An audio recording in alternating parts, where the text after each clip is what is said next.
Bismillahirrahmanirrahim. Assalamualaikum warahmatullahi wabarakatuh. Innal hamdalillah nahmaduhu wa nasta'inuhu wa nastaghfiruh wa na'udzu billahi min shururi anfusina wa min sayyiati a'malina. Man yahdihillahu fala mudilla lahu wa man yudlil fala hadiya lahu. Asyhadu an la ilaha illallah wahdahu la syarika lahu wa asyhadu anna Muhammadan 'abduhu wa rasuluh. Qala Allah ta'ala fi kitabihil aziz: Ya ayyuhalladzina amanu taqullaha haqqa tuqatih wa la tamutunna illa wa antum muslimun. Ya ayyuhan nasu taqu rabbakumul ladzi khalaqakum min nafsin wahidah wa khalaqa minha zawjaha wa batha minhuma rijalan katsiran wa nisaa'a wattaqullaha alladzi tasaaluna bihi wal arham innallaha kana 'alaikum raqiba. Ya ayyuhalladzina amanu taqullaha wa qulu qawlan sadida yuslih lakum a'malakum wa yaghfir lakum dhunubakum wa man yuti'illaha wa rasulahu faqad faza fawzan 'azima. Amma ba'd, fa inna asdaqal hadithi kitabullah wa khairal hadi hadi Muhammadin sallallahu alaihi wasallam wa syarrul umuri muhdatsatuha wa kullu muhdatsatin bid'ah wa kullu bid'atin dhalalah wa kullu dhalalatin finnar. Segala puji yang paling sempurna kita persembahkan hanya kepada Allah Tabaraka wa Ta'ala, Rabb penguasa dan pemilik semesta alam, yang telah menyempurnakan agama ini dan telah menyempurnakan segala nikmat-nikmatnya untuk kita sekalian,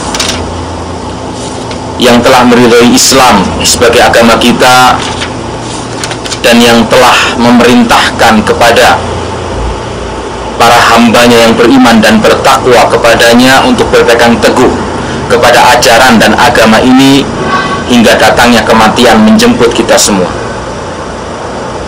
Salawat dan salam semoga tetap tercurah kepada junjungan kita Nabi besar Muhammad sallallahu alaihi wasallam, kepada keluarganya, para sahabatnya yang mulia, dan orang-orang yang konsisten mengikuti jejaknya sampai datangnya hari pembalasan. Ikhwani fiddin, a'azzakumullahu jami'an. Pada pertemuan satu pekan yang lalu, kita sudah sama-sama menjelaskan dalam majelis ini dan memaparkan tentang tujuan utama mengapa Allah Subhanahu wa Ta'ala menciptakan jin dan manusia, yang mana tujuan utama Allah Subhanahu wa Ta'ala menciptakan jin dan manusia adalah untuk beribadah kepada Allah Subhanahu wa Ta'ala semata. Dan dengan ibadah ini seorang manusia akan meraih kemuliaan, ketinggian derajat di hadapan Allah Subhanahu wa Ta'ala. Dan manusia membutuhkan untuk beribadah kepada Allah Subhanahu wa Ta'ala dan beriman kepada Allah, dan tidak dapat melepaskan ketergantungannya sedikit pun terhadap Allah Subhanahu wa Ta'ala.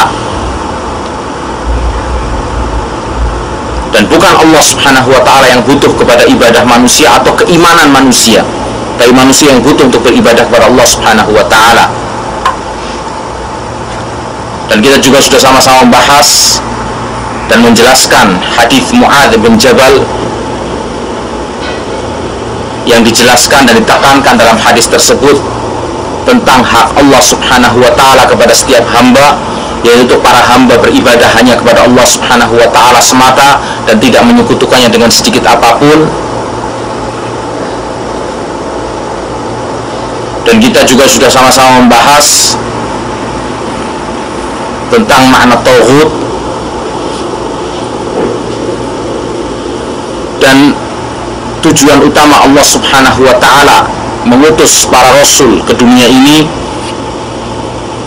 yang mana tidaklah setiap rasul Allah utus ke dunia ini kecuali membawa dua misi besar, yaitu perintah untuk beribadah hanya kepada Allah Subhanahu wa Ta'ala dan mengajak manusia untuk menjauhi at-tauhid, peribadahan kepada selain Allah Subhanahu wa Ta'ala, yang mana dua perintah ini saling mendukung dan saling melengkapi. Perintah untuk beribadah hanya kepada Allah Subhanahu wa Ta'ala dan menjauhi at-tauhid, peribadahan kepada selain Allah Subhanahu wa Ta'ala. Dan sekali lagi Allah Subhanahu wa ta'ala tidaklah membiarkan umat manusia berjalan sendiri dalam mencari tata cara dan praktek peribadahan kepada Allah Subhanahu wa ta'ala, akan tetapi Allah utus para rasul dan Allah turunkan kitab-kitab sucinya untuk menuntun mereka para manusia supaya tahu, mengerti bagaimana tata cara peribadahan yang benar kepada Allah, tata cara peribadahan yang diinginkan oleh Allah Subhanahu wa ta'ala untuk dilakukan oleh kita para hamba, dan bukan menuruti hawa nafsu kita. Ini secara ringkas apa yang kita sampaikan pada pertemuan minggu yang lalu. Nah, sekarang kita pada pertemuan pagi yang mulia ini masuk kepada pokok pembahasan tentang prinsip peribadahan yang benar atau prinsip-prinsip peribadahan yang benar kepada Allah Subhanahu wa ta'ala.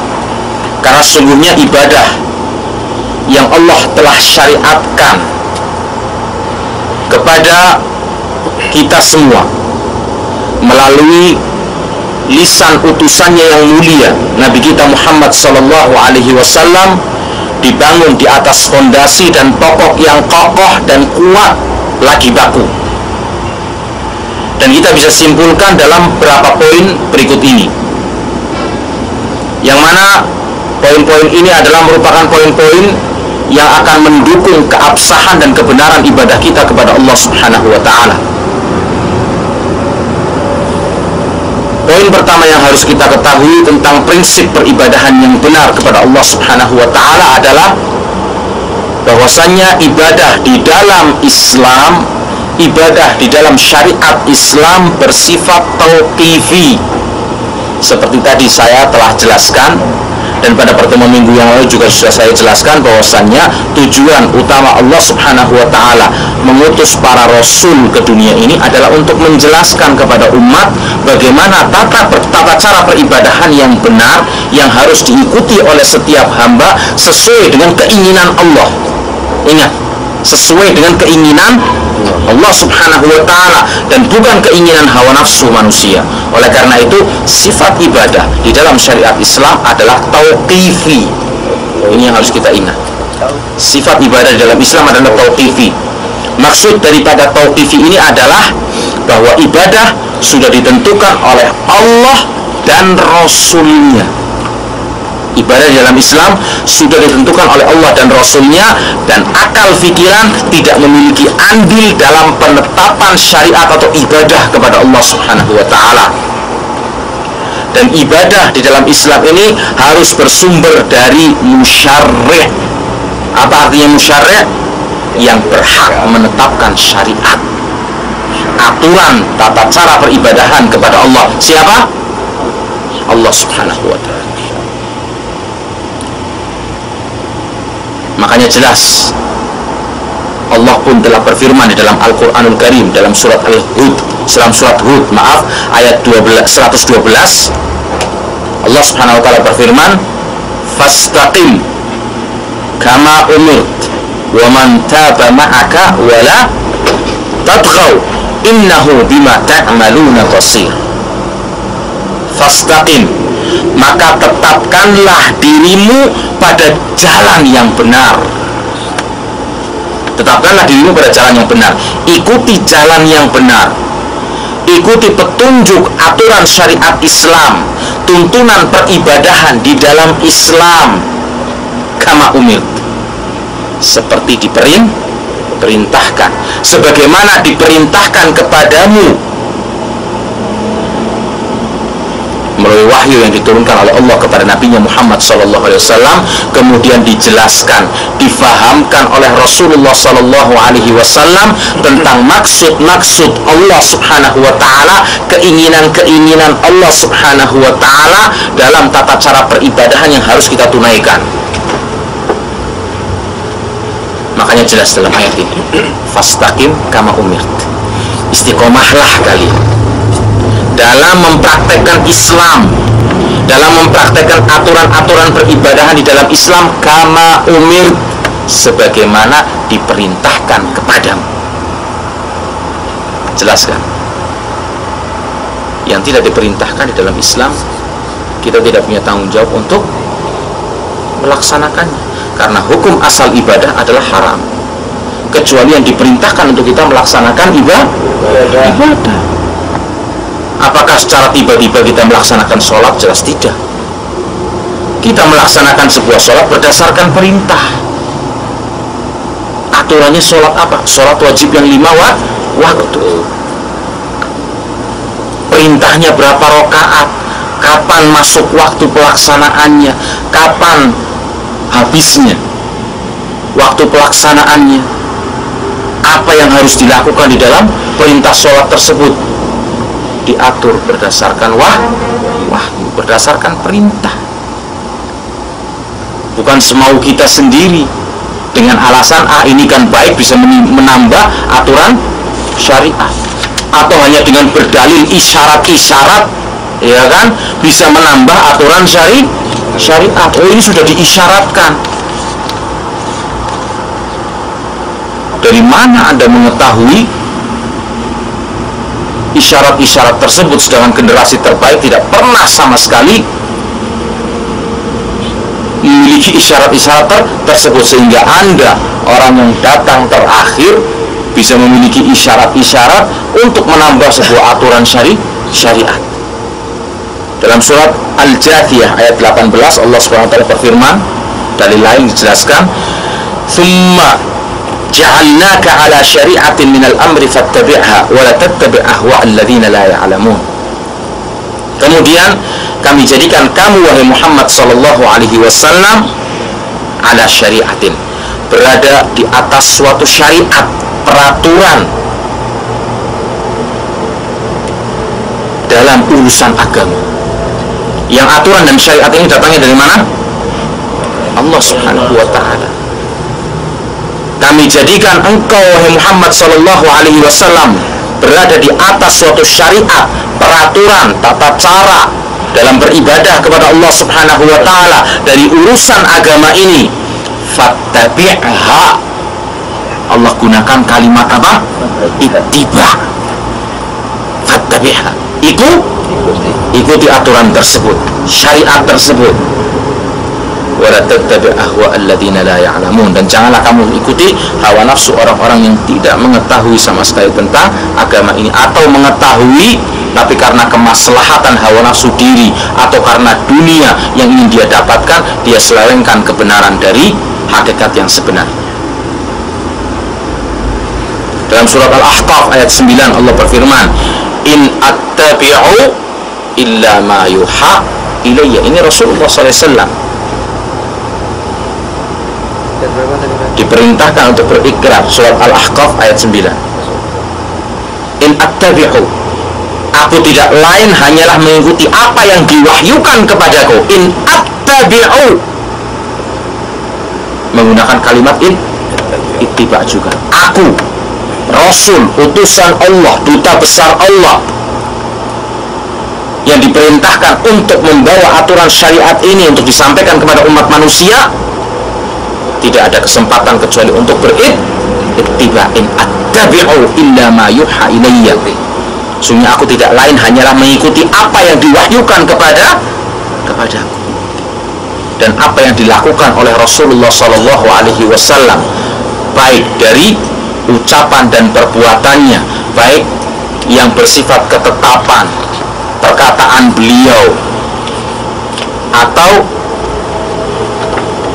perbuatan Rasulullah Sallallahu Alaihi Wasallam yang jadi sebuah hadis, itu adalah merupakan wahyu Allah. Sebagaimana Allah jelaskan dalam ayat lain, "Wa ma yantiqu 'anil hawa in huwa illa wahyun yuha." Rasulullah tidak mengucapkan dengan hawa nafsunya, akan tetapi wahyu yang disampaikan sebagai pembawa misi syariat Islam. Ini poin pertama dari prinsip peribadahan di dalam Islam yang harus diketahui oleh setiap muslim. Dengan ini dia akan tahu bagaimana cara beribadah yang benar kepada Allah Subhanahu wa ta'ala. Dengan ini dia akan tahu bahwa beribadah di dalam Islam harus dibangun dengan ilmu, perintah Allah dan Rasulnya. Kemudian yang kedua, ibadah di dalam Islam harus dilakukan dalam keadaan ikhlas karena Allah Subhanahu wa ta'ala dan suci dari pengaruh kesyirikan. Ibadah yang kita lakukan harus dilakukan dengan secara ikhlas, dalam keadaan ikhlas, hanya mengharap pujian, sanjungan semata dari Allah Subhanahu wa ta'ala dan suci dari pengaruh syirik. Ikhlas berarti kita mensucikan hati kita, memurnikan niat kita untuk beribadah hanya kepada Allah Subhanahu wa ta'ala. Atau pengertian seperti yang dijelaskan oleh para ulama adalah al-ikhlas an la tatluba ala amalik syahidan ghairallah wala mujazian siwa. Ini sebuah pengertian yang sangat indah sekali yang dijelaskan oleh para ulama. Al-ikhlas alla tatluba, al-ikhlas alla tatluba ala amalika syahidan ghairallah wala mujazian siwah. Ikhlas ialah seseorang tidak meminta kesaksian atas ibadahnya kecuali dari Allah Subhanahu wa ta'ala semata. Kita tidak minta kesaksian dalam peribadahan kita kecuali dari Allah Subhanahu wa ta'ala, dan tidak mengharap balasan kecuali dari Allah. Kita tidak mengharap balasan dari selain Allah dalam beribadah. Makanya ketika seluruh manusia beribadah dengan aturan yang tidak disyariatkan di dalam Islam, walaupun Anda sendiri yang mengikuti aturan syariat dengan secara benar, maka Anda yang dikatakan sebagai seorang yang benar, bukan banyaknya atau mayoritasnya orang yang terjatuh dalam perbuatan atau lumpur bid'ah tersebut. Dan Allah Subhanahu wa ta'ala berfirman di dalam surat Al-Kahfi ayat 110, Qul innama ana basharun mithlukum yuha ilayya annama ilahukum ilahu wahid faman kana yarju liqa'a rabbih falya'mal amalan salihan wa la yusyrik bi'ibadati rabbih ahada. Katakanlah, sesungguhnya aku ini hanyalah seorang manusia seperti kamu sekalian yang diwahyukan kepadaku bahwasannya Tuhanmu itu adalah Allah Subhanahu wa ta'ala semata yang Maha Esa. Faman kana yarju liqa'a rabbih, barang siapa yang berharap perjumpaan dengan Tuhannya, berharap ingin bertemu dengan Rabb-nya, bertemu dengan Allah Subhanahu wa ta'ala, apa syaratnya? Falyamal amalan salihah, beramal saleh. Dan ingat, sebuah amalan di dalam Islam tidak dikatakan sebagai amal yang saleh, amal yang baik, kecuali Anda lakukan amalan tersebut berdasarkan ilmu. Anda lakukan amalan tersebut berdasarkan perintah, aturan, tuntunan, prosedur yang telah ditetapkan oleh Nabi kita Muhammad SAW, dicontohkan oleh Nabi kita Muhammad SAW, baru itu yang dikatakan sebagai amal soleh. Falyamal amalan solihah, ada kriterianya, amal soleh. Soleh artinya baik.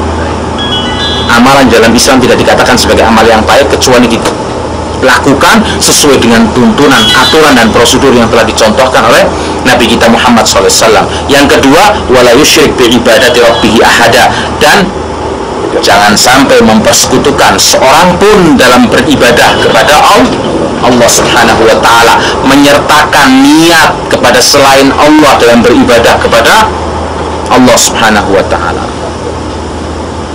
Karena ibadah jika tercampur dengan perbuatan syirik, maka ibadah itu tidak akan bernilai apa-apa dan tidak akan menuai hasil atau mendapatkan pahala dari Allah Subhanahu wa ta'ala.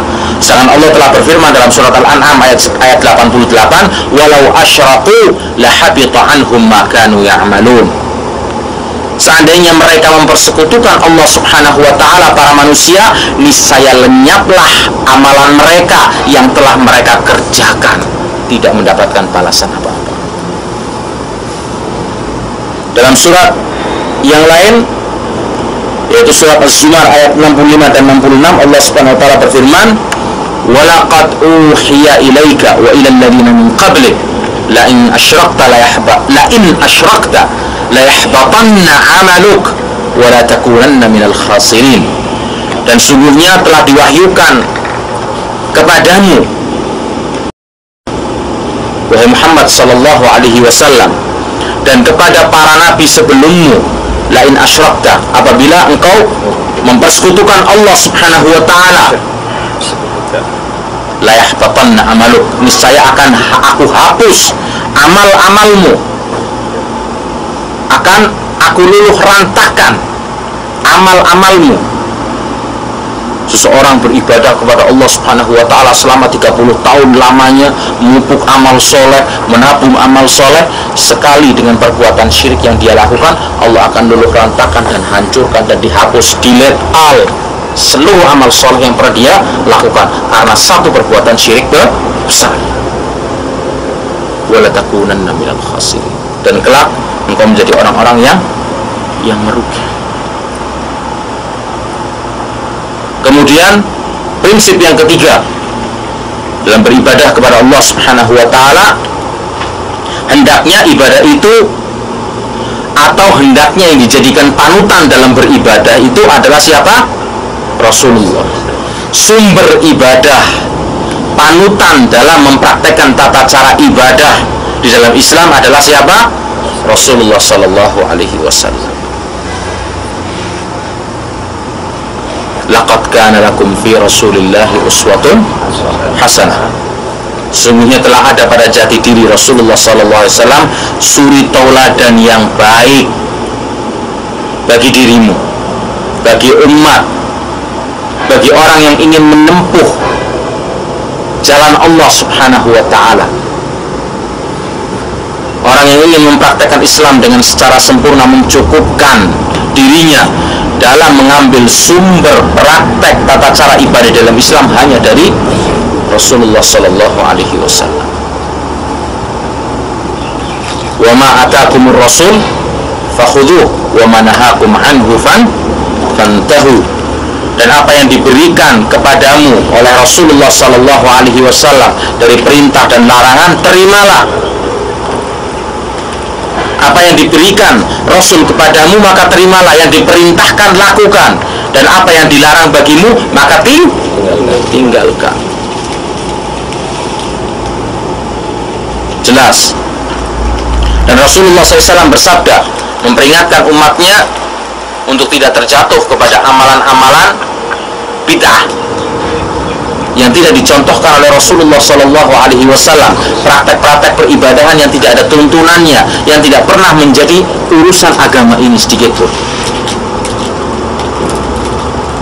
Rasulullah bersabda, man amila amalan laisa alaihi amruna fahuwa raddun. Siapa yang melaksanakan suatu amalan yang bukan termasuk dari urusan agama, sesuatu yang pernah dicontohkan oleh Rasulullah SAW, maka dia tertolak. Amalan tersebut tertolak. Man ahdatha fi amrina hadza ma laysa minhu fahuwa rad. Ini semuanya muttafaqun alaih, diriwayatkan oleh Imam Bukhari dan Muslim. Barang siapa mengada-adakan dalam perkara agama ini sesuatu yang bukan termasuk di dalamnya, tidak termasuk menjadi aturan agama, maka tertolak. Bagaimana Rasulullah Sallallahu Alaihi Wasallam yang mulia dan para sahabatnya sebagai generasi terbaik, dan generasi berikutnya para tabi'in dan tabi'ut tabi'in selama 300 tahun mereka tidak tahu tentang tata cara bagaimana mengagungkan Rasulullah Sallallahu Alaihi Wasallam, sehingga orang yang datang belakangan membuat sebuah aturan baru, amalan-amalan baru dengan dalil isyarat dan dengan dalil mengagungkan Rasulullah Sallallahu Alaihi Wasallam. Apakah mereka kurang pengetahuannya tentang tata cara bagaimana mengagungkan dan memuliakan Rasul Rasulullah Shallallahu Alaihi Wasallam? Apakah mereka diragukan dan bagaimana kesetiaan mereka kepada Rasulullah SAW sehingga Anda orang kemarin datang mengadakan sebuah aturan yang tidak ada tuntunan dari Rasulullah SAW, tidak ada contoh dan dalilnya, kemudian ketika ditanya dalilnya mana, ada isyarat.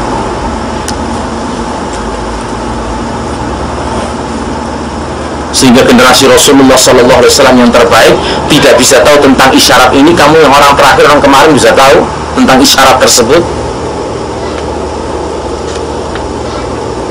Sungguh sebuah kesesatan. Dan dalam hadis yang lain Rasulullah SAW bersabda, "Sallu kama ra'aitumuni sholli." Salatlah kalian sebagaimana kalian melihatku salat. Tidak ada yang terlewat pun, tidak ada yang terlewatkan sedikit pun.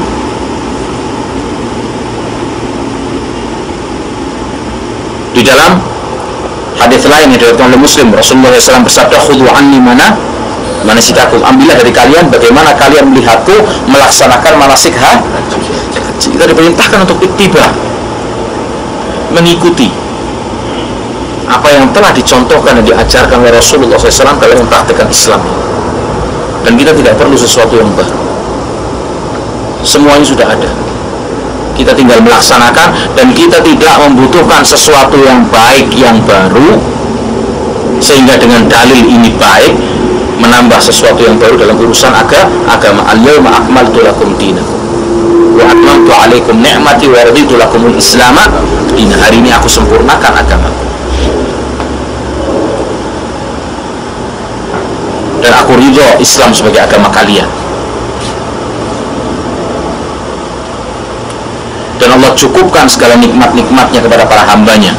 Dan riwayat-riwayat yang lain yang memerintahkan kita untuk berittiba, mengikuti praktek Islam dengan mencontoh aturan dan tata cara yang diajarkan oleh Nabi kita Muhammad SAW. Kemudian prinsip yang keempat, ibadah telah ditetapkan berdasarkan waktu dan batasan-batasan yang tidak boleh dilanggar. Ini jelas, ibadah telah ditetapkan berdasarkan waktu dan batasan-batasan yang tidak boleh dilanggar. Misalnya sholat, haji dan puasa. Allah Subhanahu wa ta'ala berfirman apa? Inna sholata kanat 'alal mu'minina kitaban mauquta. Sesungguhnya sholat itu adalah kewajiban yang ditentukan waktunya atas orang-orang yang beriman. Kapan datangnya waktu sholat? Jibril turun mewahyukan kepada Rasulullah SAW, menjelaskan kapan masuknya waktu sholat zuhur dan kapan berakhir, kapan mulai melaksanakan sholat asar, kapan berakhir, maghrib, isya sampai sholat fajar. Dan perintahnya ada di dalam sabda Nabi Muhammad SAW. Amalan apa yang harus dimulai? Dalam hadis musi'us sholat, hadisnya orang yang sholatnya jelek, yang diajarkan oleh Rasulullah SAW tentang bagaimana cara sholat yang benar. Kalau kamu berdiri maka apa? Ucapkanlah takbir sebagai pembuka sholat. Jelas. Hebat sekali ada orang terakhir kemudian datang dan mengatakan, oh, sholat itu butuh penguat, kayak listrik butuh stabilisator ya, untuk atau adaptor untuk penguat itu, stabilisator ya kan, butuh penguat, ya kan, sehingga harus ada sesuatu yang diucapkan sebelum sholat untuk penguat nih, niat ini, stabilisatornya ini. Loh, para sahabat Nabi Muhammad SAW,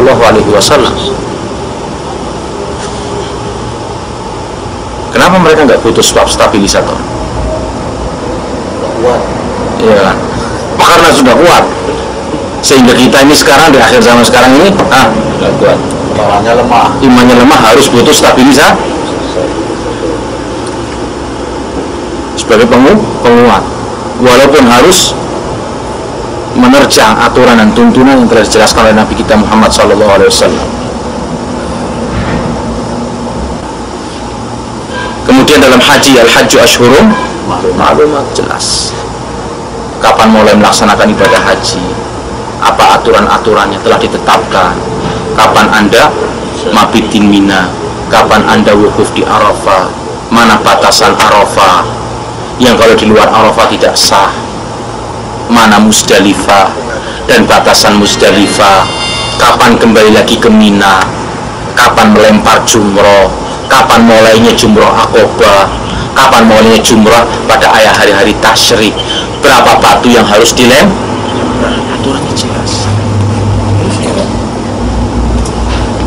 Kalau memang ukuran agama ini baik, ayo kalau lempar jumroh jangan 7, buat berapa? 17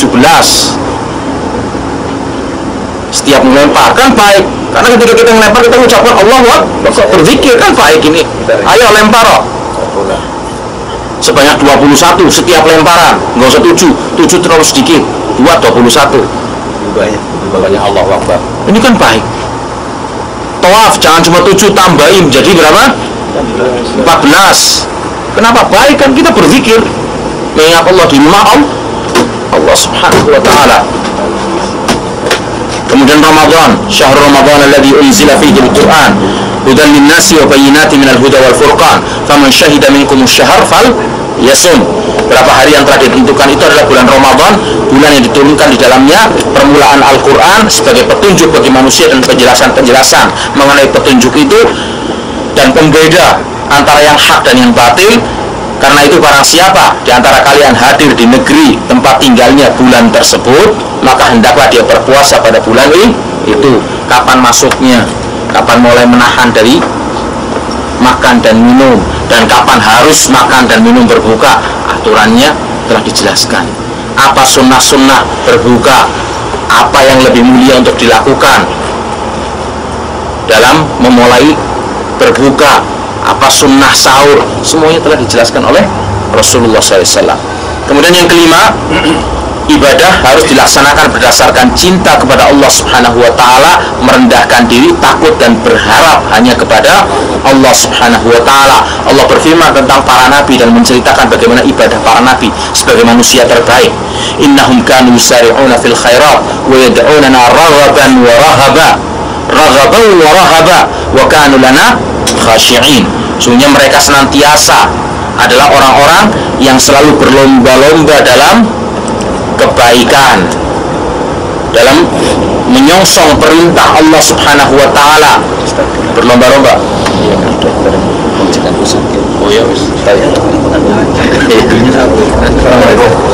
Berlomba-lomba dalam mengerjakan kebaikan, ya kan?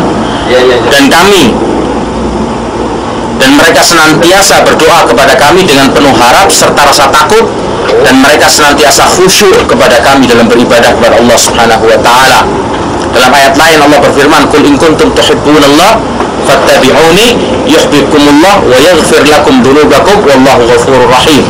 Katakanlah jika kamu benar atau cinta kamu benar kepada Allah Subhanahu wa ta'ala, maka ikutilah aku.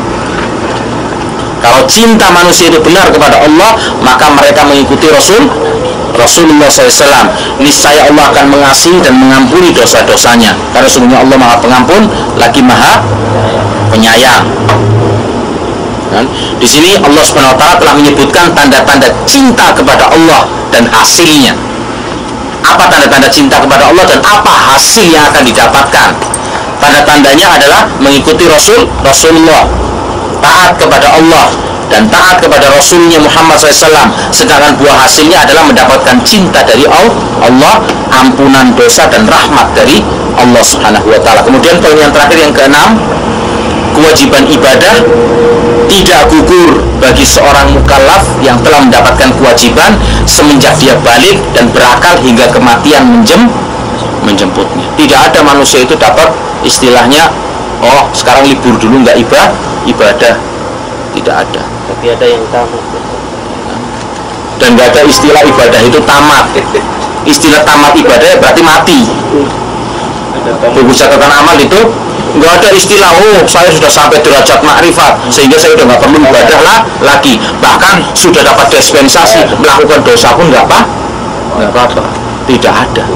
Kewajiban ibadah tidak pernah gugur dari seorang yang mukallaf yang telah mendapatkan kewajiban semenjak dia balik hingga semenjak dia balik dan berakal hingga kematian datang menjemputnya. Orang gila baru yang nggak dapat kewajiban ibadah.